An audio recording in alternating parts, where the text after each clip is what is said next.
아 글쎄 안 들려 들을 뉴스 없어 아무 뉴스도 귀에 들어오지 않아 듣고 또 들어도 들을 뉴스 없어 만든 게 이 프로야.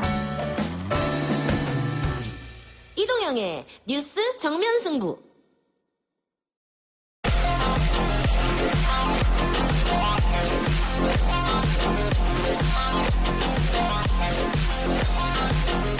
YTN 라디오 이동의 뉴스 정면 승부 3부 시작합니다. 3부 이슈 언박싱 준비되어 있습니다. 신장식 변호사 시사저널 오종탁 기자 나왔습니다. 어서 오십시오. 네, 안녕하세요. 유지만 기자가 이제 하차를 했고 이어서 오종탁 기자가 왔네요. 네. 네. 시사저널 김영춘 장관이 고소했던데. 예. 좀 밖에서 우려스럽게 보시는 것과 다르게 시사저널 좀 평화롭습니다. 예. 예. 뭐 시사저널로서는 녹취록을 입수했는데 보도도 안 할 수도 없을 테고. 네, 네. 어쨌든 김영춘 전 의원 전 장관 같은 경우는 과하게라도 이 문제를 짚고 어쨌든 가셔야 되는 상황이지 않을까. 내년 4월 선거도 있고 하니까. 뭐 일단 여당 부산시장 강력한 후보 중에 한 명이기 매우 때문에. 강력한 후보죠. 국민의힘에서도 김영춘 전 장관을 시나리오로 예. 1번 시나리오로 놓고 여기를 이길 수 있는 후보가 누구냐를 아마 굉장히 중요한 기준으로 예. 삼을 예. 것 같아요. 후보 선정에서. 그래서 이거를 그냥 방치했다가는 안 된다고 판단했겠죠. 네. 알겠습니다. 뭐 진실은 나중에 드러날 테고. 자, 오 기자님 코로나 상황이 심상치 않아요. 네, 정말 심상치가 않습니다. 그 확산세가 확산되면서 20일 그러니까 오늘 0시 기준으로 신규 확진자가 363명 늘어서 누적으로는 30,017명입니다. 전날에 343명보다 20명 더 늘어나면서 사흘 연속 300명대를 나타냈는데요. 이게 수도권 중심의 2차 유행이 한창이던 게 8월 말이었는데 그때 이후에 최다 기록이라고 합니다.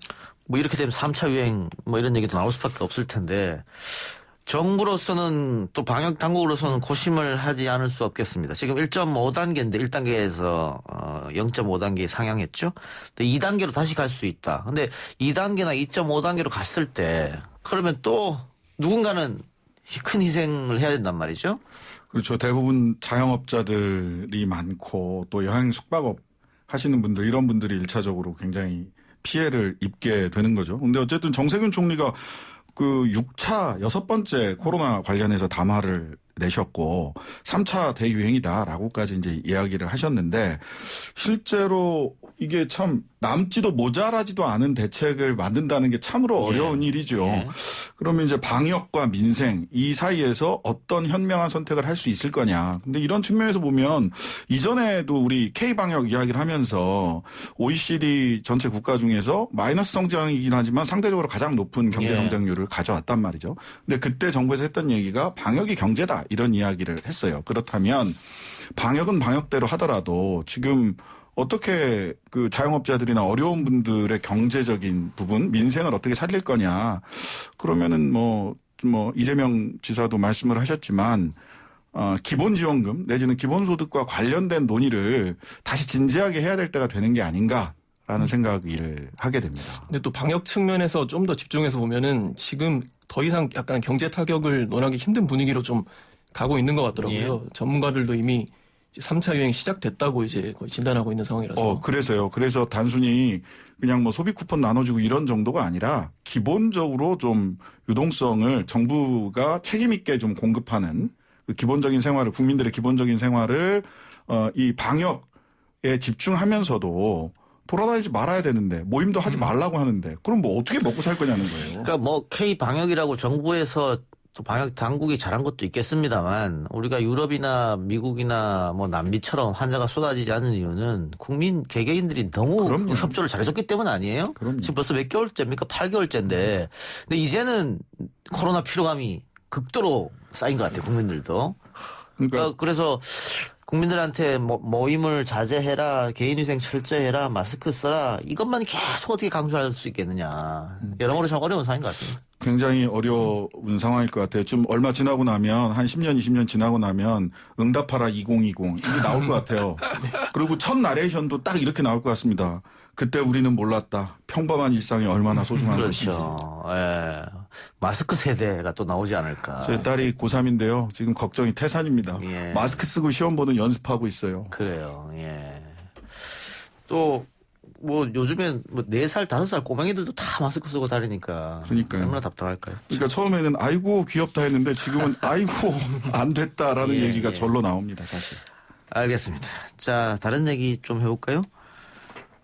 추미애, 윤석열 두 사람의 갈등 서로 말 한마디 할 때마다 속보성으로 경쟁적으로 보도가 되고 있습니다. 그래서 코로나 피로감도 있습니다만 또 이 두 사람에 대한 피로감도 있어요.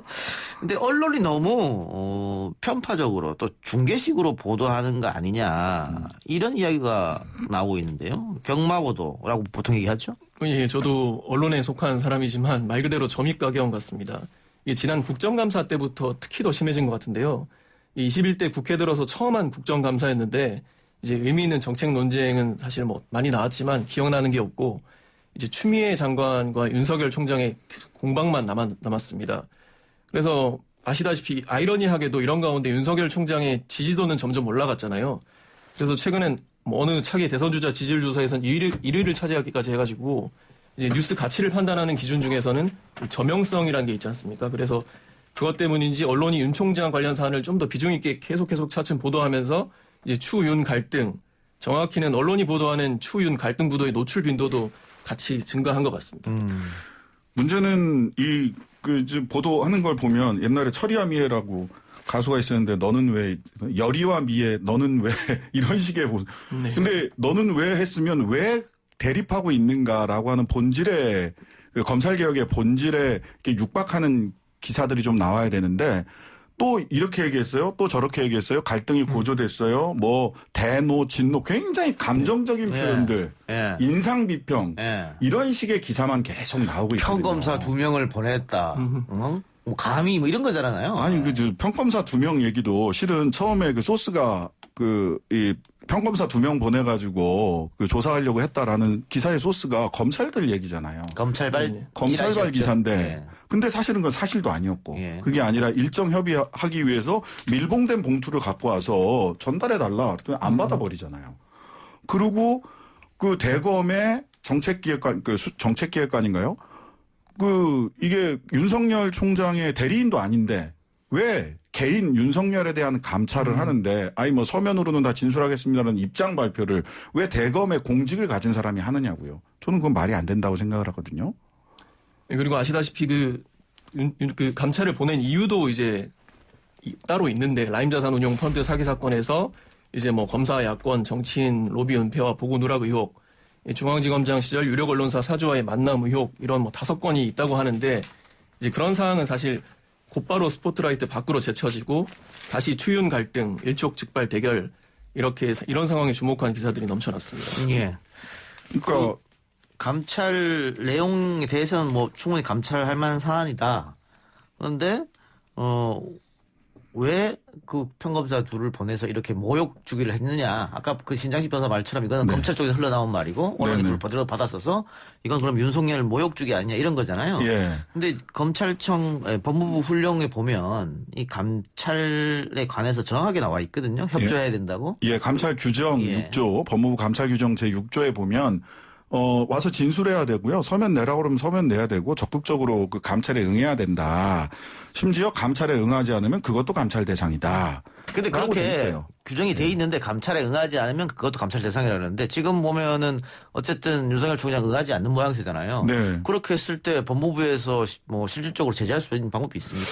실질적으로 제재할 수 있는 방법이라면 그것조차도 이제 감찰을 하는 방법일 텐데 결과적으로 저는 다음 주가 좀 분수령이 될 것 같아요. 다음 주에 실제로 이제 대면 조사는 지금의 윤석열 총장의 태도로 보면 대면 조사는 죽어도 못 받겠다라는 거거든요. 예.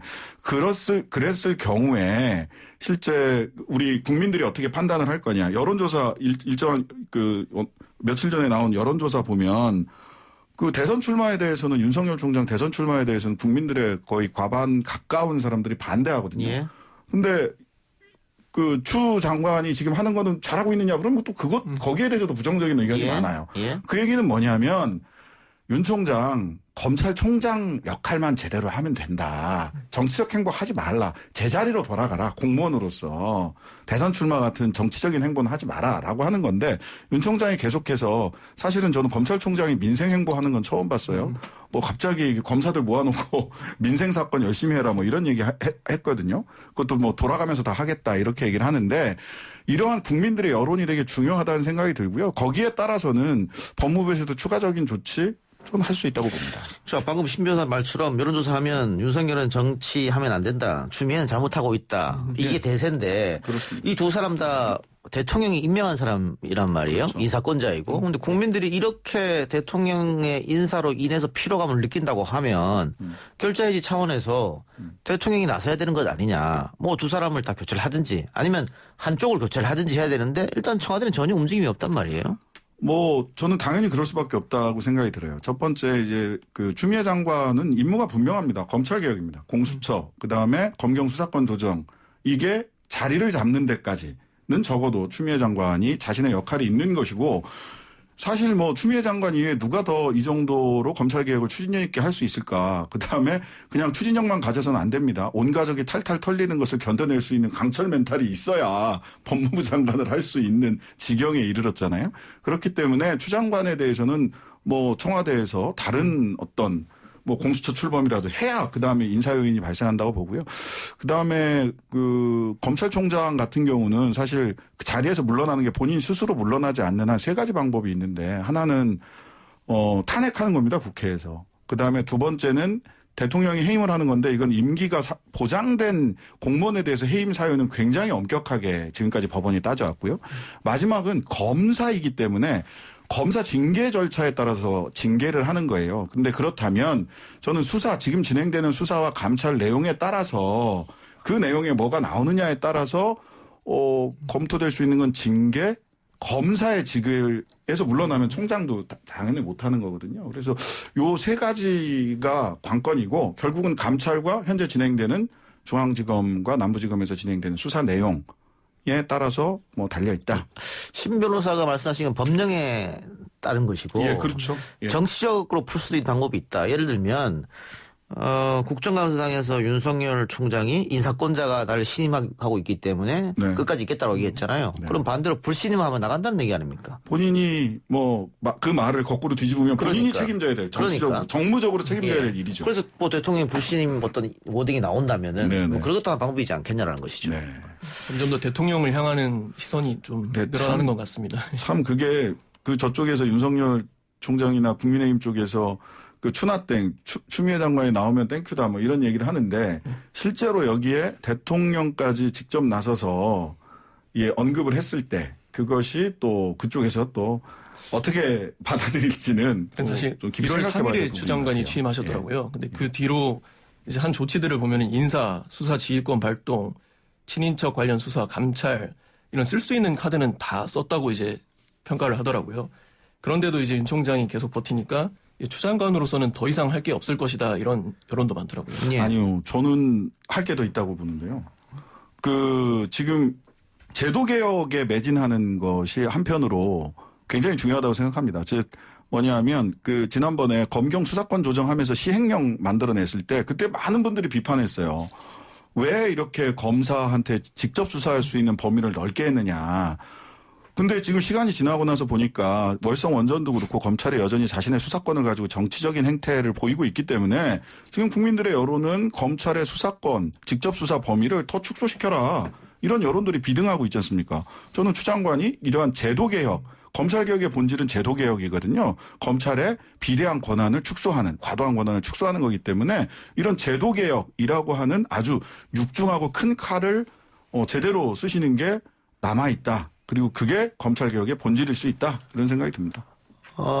뭐 재헌 헌법이 만들어지고 나서 지금까지 뭐 70년 이상 됐습니다만 검찰들은 자신들이 갖고 있는 기득권을 한 번도 내놓은 적이 없습니다.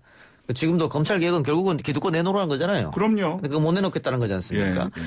예를 들면 이명박 전 대통령의 유죄 확정 판결이 나서 임은정 검사가 이플러스 검찰 내부 게시판에 우리는 자성의 시간을 가져야 된다. 왜냐하면 그렇죠. 이명박 전 대통령한테 면죄부를 준 게 우리 검찰이거든요. 그렇죠. 그런데 그 글에 댓글은 전부 무더기 반발하는 거였어요. 이문정 당신이 정치검사 아니냐? 뭐 이런 식으로.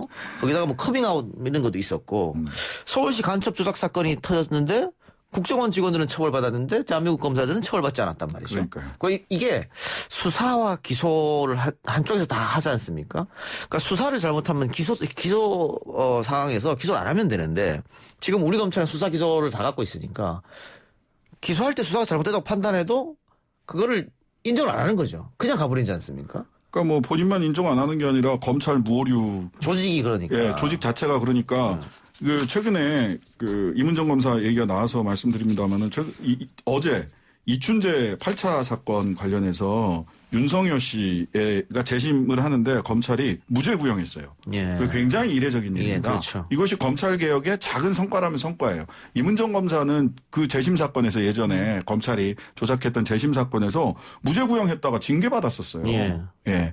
근데 이런 작은 변화가 눈에 보이긴 하지만 아직 갈 길은 멀다. 예.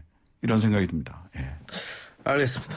자, 어쨌든 두 사람의 갈등은 아마 당분간 계속될 것 같은데 감찰 결과가 나오면 어떻게 될지 모르겠습니다. 좀 두고 보고요. 네.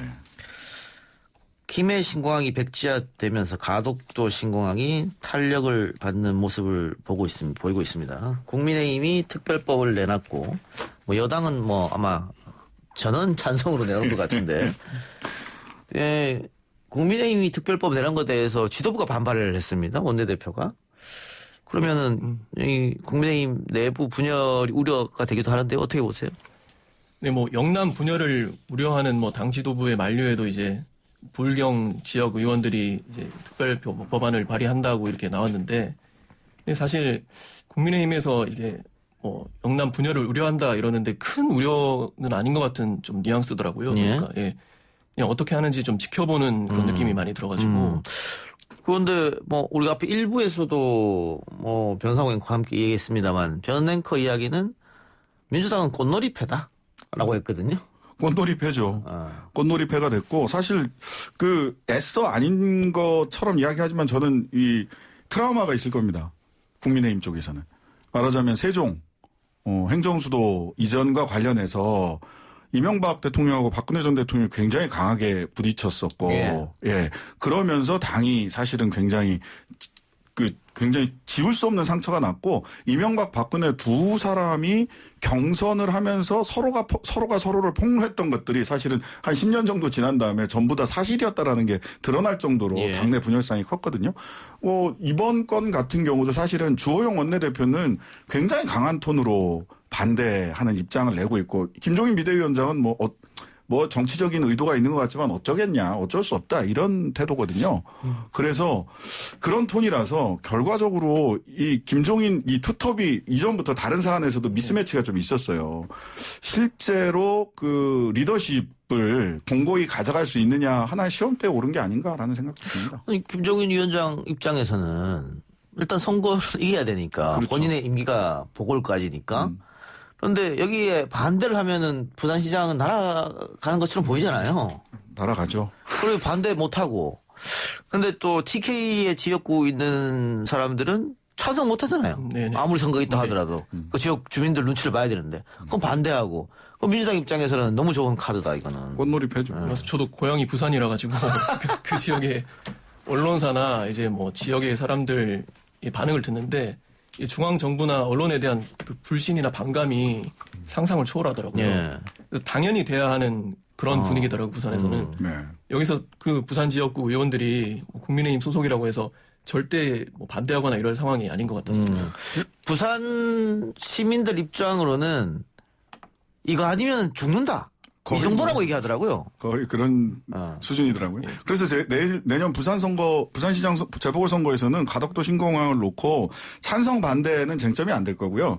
여당을 뽑아야 힘 있는 여당 시장이 시기와 규모를 더 당길 수 있다. 속도와 규모가 훨씬 더 좋아진다라고 하는 쪽과 국민의힘 쪽에서는 야당 후보가 부산시장이 되어야 대선 앞두고 선물을 줄 거다. 그래서 시기와 규모가 속도도 빨라지고 규모도 커질 거 아니냐. 뭐 이런 식의 논리가 부딪히는 국면이 되지 찬반 가지고 부딪힐 수는 없을 것으로 보여요. 뭐 부산 쪽에서는 다 찬성을 할 테고 유권자들은 다만 어떤 정당 또 어떤 후보를 뽑았을 때 이게 빠르고 확실하게 되느냐 이걸 판단하겠죠. 예, 그거예요. 결과적으로 쟁점은. 알겠습니다. 그러면 이 특별법 같은 경우에는 뭐 여당 의원들이 반대할 일 없으니까 네. 네. 법 몇 건을 하면 한 185까지 되잖아요. 예. 거기다가 PK 국민의힘의 PK 의원들까지 합치면 그냥 통과되겠는데요? 그냥 통과되니까 저는 대통령 의지도 있고 하시기 때문에 저는 좀 여기에 이 법에 속도와 규모를 뭐 제대로 부산 시민들이 바라는 대로 가되 좀 꼼꼼히 따져봐야 될 분들 불어 생략하고 가진 않았으면 좋겠어요. 그러니까 예타 면제라든지 이렇게 해갖고 괜히 오점을 남기지 말고 차근차근 따박따박 속도를 내시는 게 좋지 않겠냐. 안 그래도 정의당에서 민주당이 내는 특별법은 예타 면제를 명시하는 거다 이렇게 반대했더라고요. 아직 뭐 특별법이 나오지는 않았으니까. 예. 그 국민의힘에서 낸 데는 예타 면제가 있죠. 예. 일단 하태경 의원이 부산시당 위원장 15명 다 끌고 가서 예. 냈는데 괜히 저는 이 과정에서 오점 남기지 않았으면 좋겠어요. 어차피 되거든요, 이거 지금. 예. 근데 빨리 하겠다는 거지 않습니까? 예, 빨리 했으면 좋겠습니다. 그 뭐 인천공항도 결국은 특별법으로 된 건데 그 정의당도 결국은 부산의 후보 낼 거 아니에요? 예. 낼 겁니다. 아주 다른 측면에서 얘기를 하겠죠. 탄소 제로의 공항 증설이 타당한 방법이냐라고 하는 이제 환경적인 측면에서의 다른 색깔 있는 목소리를 내지 않겠느냐라고 예상이 됩니다. 저도 뭐 자세히는 모릅니다. 알겠습니다. 자, 그럼 오늘 두 말씀 여기까지만 듣죠. 이슈 언박싱 지금까지 신장식 변호사 또 시사저널 오종탁 기자와 함께했습니다. 오늘 말씀 고맙습니다. 감사합니다. 오늘 저희가 준비한 방송은 여기까지입니다. 날씨가 오늘 들어서 갑자기 많이 추워졌습니다. 감기 조심하시고요. 편하고 즐거운 주말 보내시기 바랍니다. 저는 다음 주 월요일 이 시간에 다시 찾아뵙겠습니다. 들어주신 여러분 대단히 고맙습니다.